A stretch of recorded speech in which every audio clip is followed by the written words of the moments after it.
और बड़ी खबर आपको इस वक्त की बता दें, नोएडा विकास प्राधिकरण ने कार्रवाई की है फार्म हाउस पर कार्रवाई। हालांकि पिछले कई दिनों से फार्म हाउस को लेकर कार्रवाई की जा रही है गौतम बुद्ध नगर जिले में, और ऐसे में नोएडा विकास प्राधिकरण ने बड़ी कार्रवाई की है। सेक्टर 135 में बने फार्म हाउस पर कार्रवाई की गई। दलबल के साथ पहुंची प्राधिकरण की टीम। तो सेक्टर 135 में बने फार्म हाउस पर कार्रवाई की गई है। बड़ी खबर आपको इस वक्त की बता रहे हैं, लगातार फार्म हाउस को लेकर कार्रवाई नोएडा विकास प्राधिकरण कर रहा है। और इससे पहले भी आपको न्यूज स्टेट तस्वीर दिखा चुका है। किसानों का आरोप था कि फार्म हाउस बनाकर बेचा जा रहा है, जिससे उन्हें दिक्कत हो रही है, और ऐसे में लगातार कार्रवाई की जा रही है। सेक्टर 135 स्थित इस फार्म हाउस पर बुलडोजर के जरिए कार्रवाई की गई है। यमुना के डूब इलाके में बने करीब 2500 फार्म हाउस पर अथॉरिटी का पीला पंजा चलना आज फिर शुरू हुआ है।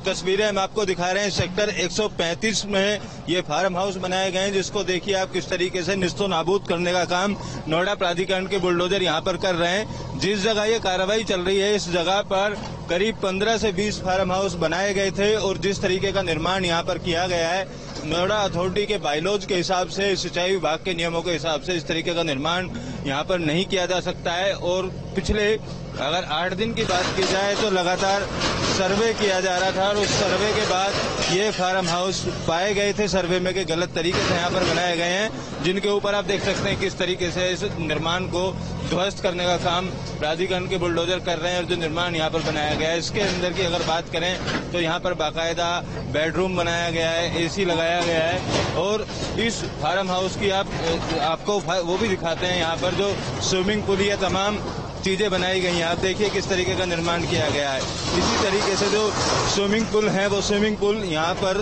जो 2 से 2500 फार्म हाउस हैं, उन सब में बनाए गए हैं, और लोग यहाँ वीकेंड मनाने के लिए आते हैं। जो भी भूमाफिया हैं जो इन फार्म हाउस को बनाने का काम करते हैं, वो 50 से 60 लाख रुपए बीघे के हिसाब से इस जमीन को किसानों से लेकर बेचते हैं, और उसके बाद इस तरीके के जो फार्म हाउस हैं वो यहाँ पर डेवलप किए जाते हैं। प्राधिकरण के अधिकारियों ने साफ किया था कि जो कार्रवाई है वो जारी रहेगी, और यमुना के इलाके में बने हुए सभी फार्म हाउस को इसी तरीके से निस्तो नाबूद किया जाएगा।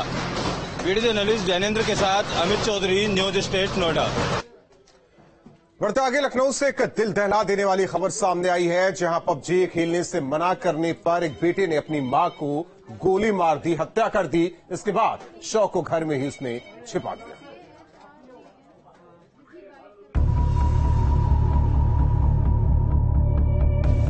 पबजी की लत कैसी है और कितनी कातिलाना, ये खबर आपको बताएगी, आपके होश फाख्ता कर देगी, आपको दहला देगी, आपको दहशत से भर देगी। दरअसल लखनऊ के यमुनापुरम में रहने वाले एक नाबालिग लड़के को पबजी खेलने की बुरी लत लगी। परिवार ने खेलने से मना किया तो वो आग बबूला हो गया, और एक दिन माँ ने भी वही बातें दोबारा से उसके सामने दोहराई तो उसने आपा खो दिया और मां की गोली मारकर हत्या कर दी।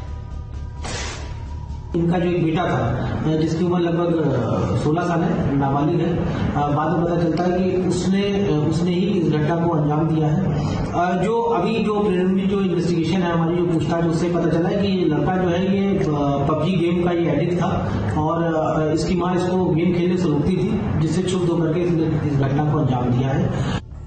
नाबालिग लड़का 10वीं का छात्र है। परिवार ने जब उस पर गुस्सा किया तो उसने YouTube पर पहले गोली चलाने की वीडियो देखी, घर में रखी पिता की पिस्तौल को बिना गोली के चलाया, और बाद में वारदात को अंजाम दिया। हत्या की किसी को खबर ना लगे, इसलिए मां की लाश को घर में ही छिपा दिया। बहन को धमकी दी कि अगर उसने मुंह खोला तो उसे भी मार डालेगा। लाश से बदबू आई तो पूरे घर में रूम फ्रेशनर डाल दिया। 2-3 दिनों से उनका शव इस घर के अंदर पड़ा हुआ था। दोनों बच्चे इस घर के अंदर अपनी मां के साथ मौजूद थे। आज बच्चे ने अपने पिता को वीडियो कॉल कर इस बात की जानकारी दी कि उनकी मां को किसी ने गोली मारकर हत्या कर दी है। बच्चे ने यह भी बताया कि कोई 2-3 दिनों से घर में आने की कोशिश कर रहा था, लेकिन बच्चों ने दरवाजा नहीं खोला। हत्या के बाद आरोपी बेटे ने पिता को वीडियो कॉल की और कहने लगा किसी अनजान ने मां को मार दिया, और बाद में पुलिस घर पहुंची, पूछताछ की, और डर में आरोपी सब कुछ बोलता गया। Team news state. कानपुर हिंसा को लेकर